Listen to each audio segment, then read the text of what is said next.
Paz do Senhor, meu amado, bem-vindo de volta à nossa escola bíblica. Nós estamos estudando o livro de Isaías e neste capítulo 42 nós vamos ver a primeira das três principais passagens que fala sobre o Messias. Então, pega a sua Bíblia, pega o seu caderno de estudos, ora o Senhor, pede a Ele discernimento, entendimento, conhecimento, sabedoria, pede a Ele proteção para que nós possamos desvendar dos seus mistérios. Nós já vimos então as duas primeiras grandes partes, estamos a partir do capítulo 40 falando das profecias babilônicas e mais especificamente dentro desta parte, agora nós vamos entrar para falar sobre o servo de Yahvé, o Consolador. O servo de Deus aqui, o Consolador, ele é apresentado como servo e na minha Bíblia, não sei se na sua, mas muito provavelmente, este servo está com letra maiúscula. Isso significa que é alguém importante. Quem seria esse servo? Bom, os estudiosos dizem que servo ele vai aparecer várias vezes e às vezes ele é aplicado de uma forma singular ou de uma forma plural. Então, servos, servo. Ele já foi aplicado na Bíblia, ele já foi aplicado para Moisés, Moisés já foi chamado de servo do Senhor, Josué já foi chamado de servo do Senhor, Davi já foi chamado de servo do Senhor, Zorobabel já foi chamado de servo do Senhor, muitos profetas, incluindo Isaías, já foram chamados de servo do Senhor. Em Atos 8:34, quando o eunuco pergunta quem é ou a quem se aplica na palavra de Deus este servo, para quem ele estava falando, de quem a palavra estava falando, ele explica lá em Atos, ele explica que está se referindo a Cristo. Então, nós entendemos que esta é a primeira passagem que fala sobre o Messias. A opinião, então, dos nossos estudiosos é de que, às vezes, ele fala de um coletivo, ou seja, ele está falando do povo de Israel ou dos profetas em conjunto.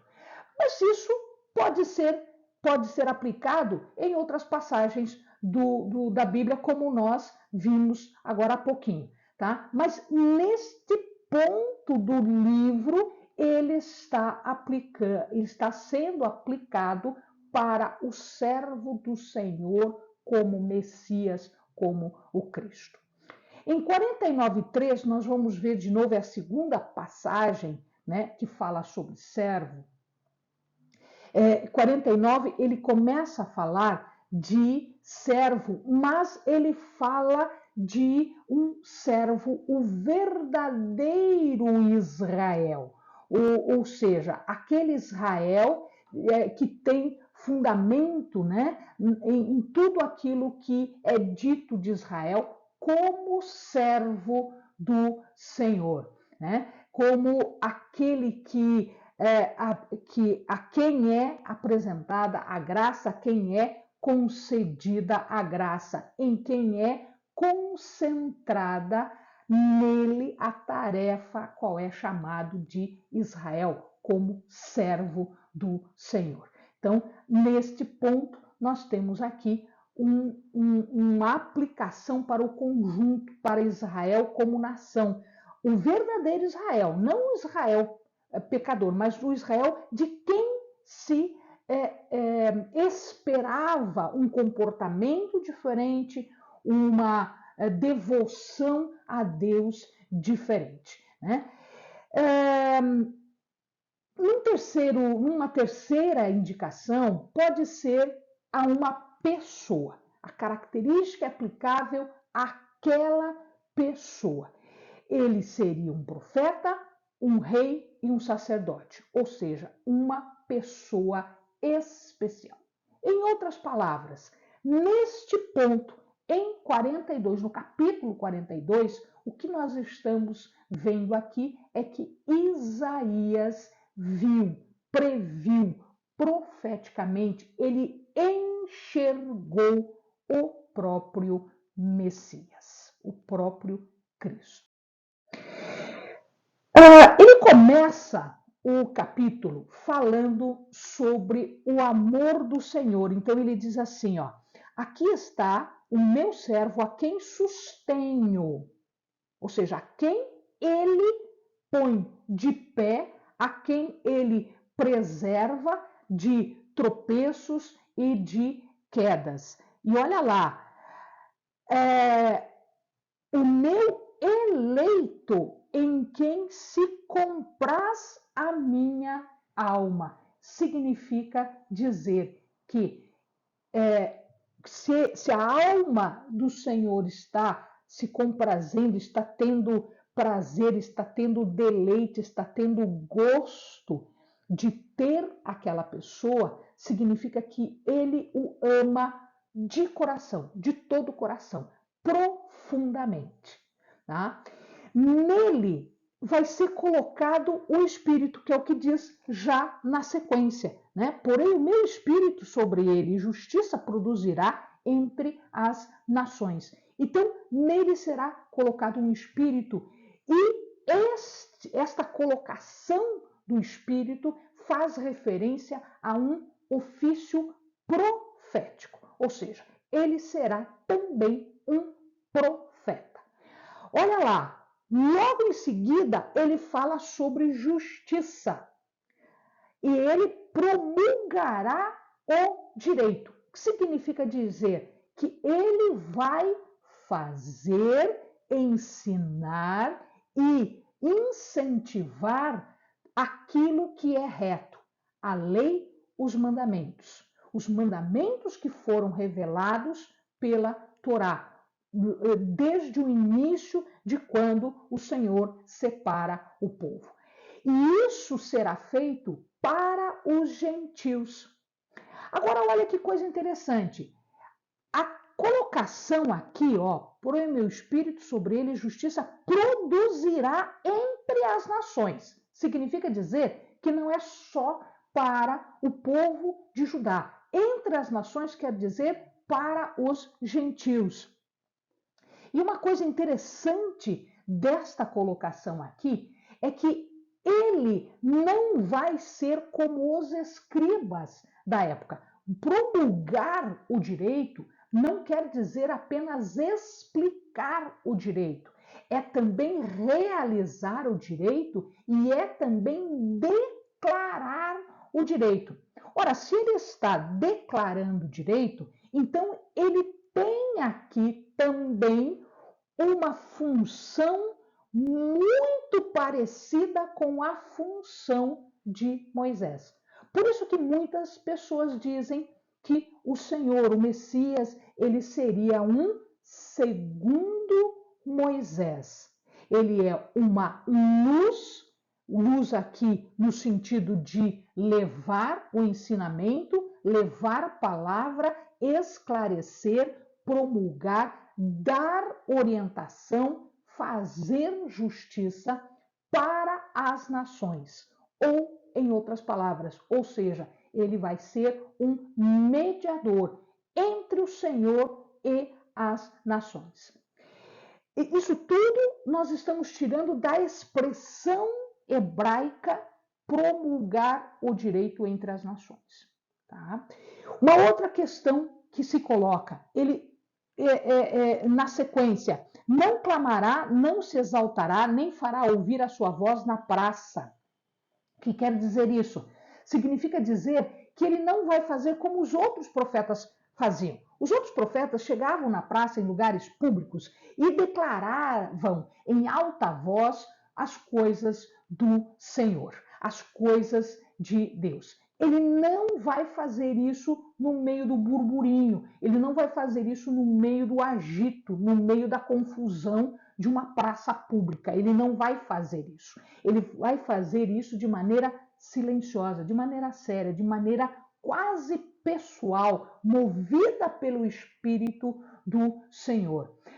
E uma coisa interessante aqui é que, se o amado ler o Novo Testamento, ele vai perceber que muitas vezes Jesus não permitia que a multidão fizesse propaganda dele, dissesse quem ele era, o que ele fazia, de onde ele vinha. Isto é uma coisa muito interessante, porque é um cumprimento da palavra, é um cumprimento daquilo que foi previsto por Isaías. Jesus fazia isso quase que pessoalmente. Então, ele como profeta, ele como juiz, ele como mediador entre o Senhor e as pessoas. Que pessoas?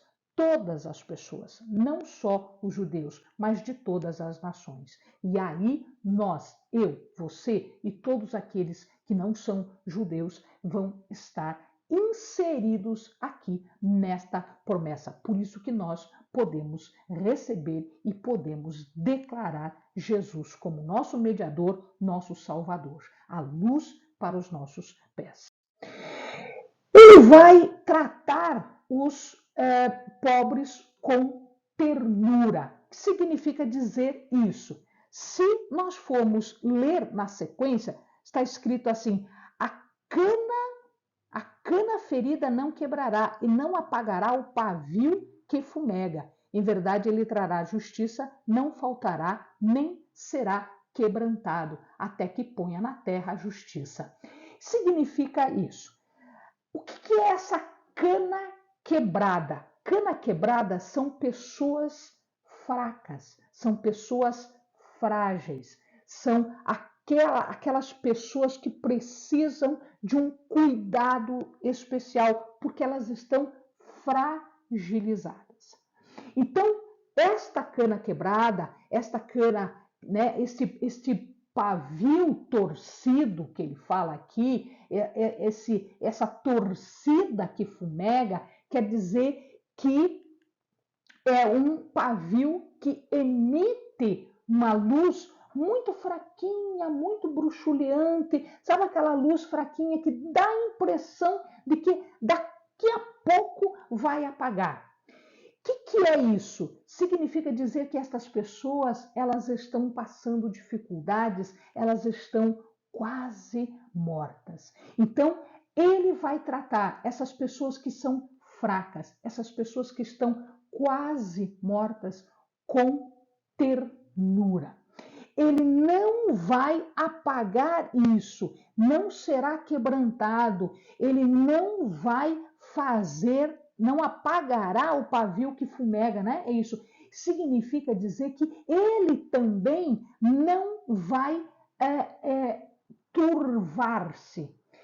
Essa turvar-se aqui é queimar de uma forma obscura. Ele não vai assoprar a vida, ele vai poupar, ele vai proteger, ele vai tratar com misericórdia aqueles cuja vida está quase se apagando, aqueles que estão tão quebrados, tão moídos pela vida, pelas injustiças da vida, né? E ele não vai assoprar, ele não vai apagar. O ministério deste Messias, ele é destinado a todos, porque ele fala de nações, terras do mar. Significa, então, que não são só aqueles que estão em Judá ou que são de Judá, que são do povo, originalmente do povo de Deus. Ele vai estender este chamado para todos aqueles que estão fora, para todas as nações. Aqui está o ponto de início de nós entendermos por que o Messias, por que o Cristo não veio só para os judeus. Ele veio inicialmente para os judeus, mas o seu ministério não se fecha apenas para os judeus. Ele não exclui as outras nações, muito pelo contrário, ele está dando uma abertura para todas as nações, para todos os povos. E ele diz aqui que ele vai levar a doutrina, ele vai levar no original, está escrito Torá. Torá quer dizer lei. Isto quer dizer que ele vai ensinar, ele vai incluir mandamentos, ele vai ensinar profundamente aquilo que está nos mandamentos. E ele vai abranger isto tudo para todas as pessoas, mesmo que ele esteja sofrendo resistência e oposição, como de fato aconteceu. Então, quem lembra, né, quem não lembra, dá uma lida de novo na história, quando Jesus estava entre nós, lê os evangelhos, lê Atos, vocês vão observar como ocorreu oposição, como ocorreu resistência. E apesar disso tudo, ele vai levar, ele vai entregar essa mensagem de salvação, de redenção para todas as pessoas. E esta mensagem, este ensinamento vai chegar inclusive aos nossos dias, mesmo com toda aquela oposição. Por que isso? Porque isto tudo é de Deus, isto tudo é plano do Senhor para nos alcançar, nos redimir, nos salvar. Agora ele começa a descrever a grandiosidade e a majestade de Deus. Aquele que criou, aquele que deu do seu fôlego de vida a todas as pessoas. Ele deu uma vocação a este servo, para ser uma luz, para ser um caminho, para ser exemplo para todas as pessoas, inclusive os gentios. Então, quem vai abrir isso tudo? Deus vai abrir. Portanto, a grandiosidade, a majestade de Deus é quem garante que a sua vocação vai fazer o que tem que fazer, vai alcançar o alvo de Deus. Deus o levanta em justiça. Justo é o Senhor. Justo é aquele que morreu pelos nossos pecados, como nós vamos ver em outros pontos aqui de Isaías. Este justo que é levantado em justiça para fazer a justiça, para aplicar a justiça, né, é que vai trazer salvação ao povo do Senhor. Seja ele o original ou seja ele aqueles adotados de todas as nações. Esta questão de justiça vai ser um pouco mais explicada, mais aprofundada mais para frente, tá? E aqui Israel, né, ele começa a ser apresentado que quando ele está em angústia, quando ele está em opressão, ele começa agora a confiar, ele entende que a sua confiança tem que ser depositada no Senhor.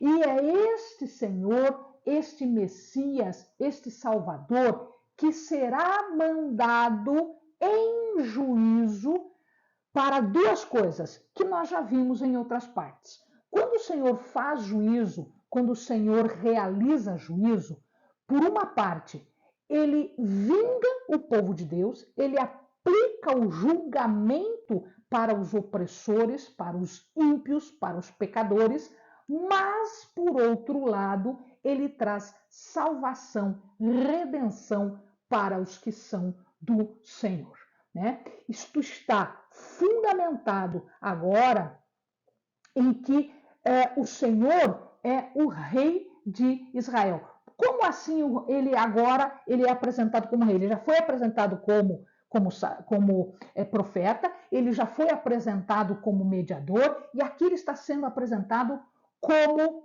um rei. Por que isso? Porque na antiguidade, os anciãos faziam julgamentos na porta da cidade.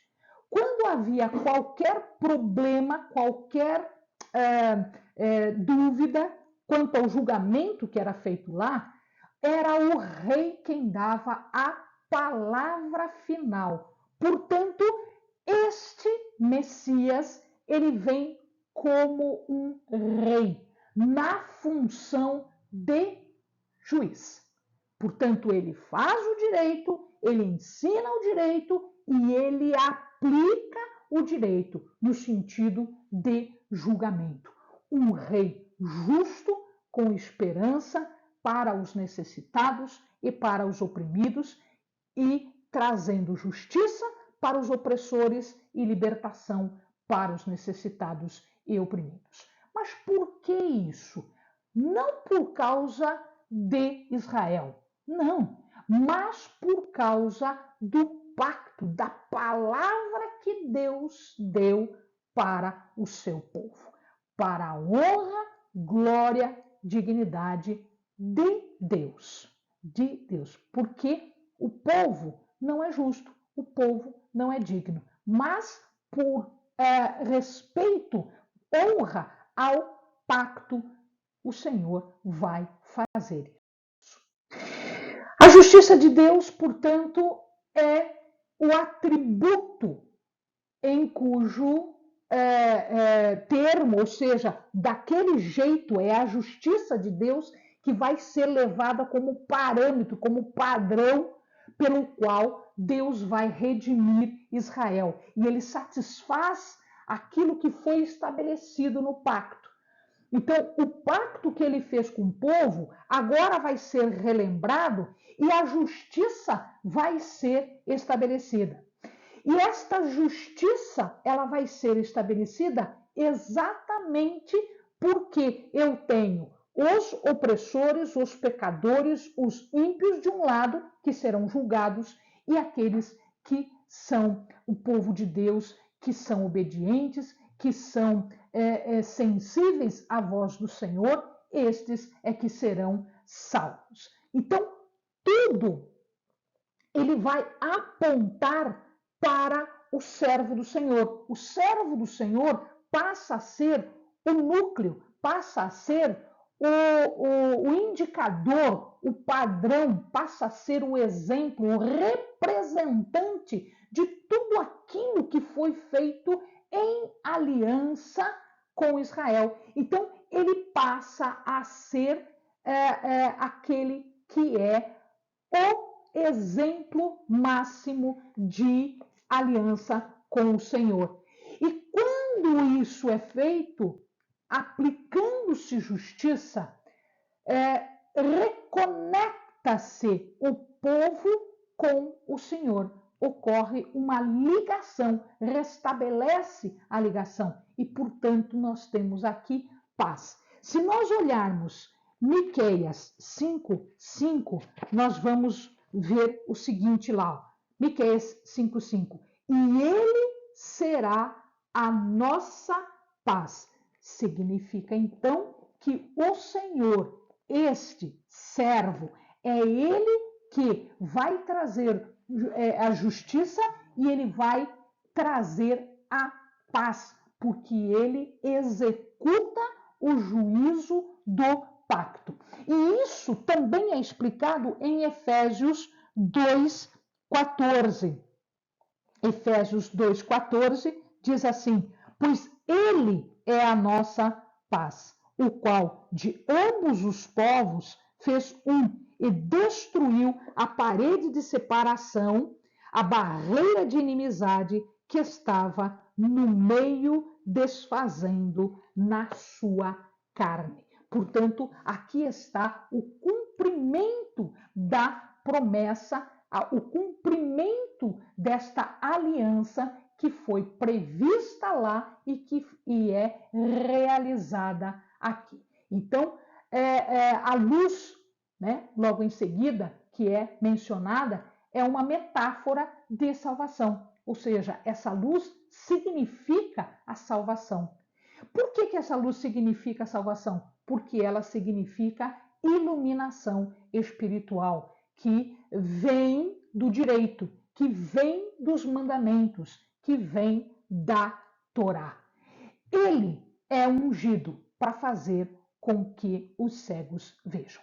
Nós só enxergamos e nós só ouvimos, nós só fomos libertos da cegueira e da surdez porque ele trouxe justiça para nós.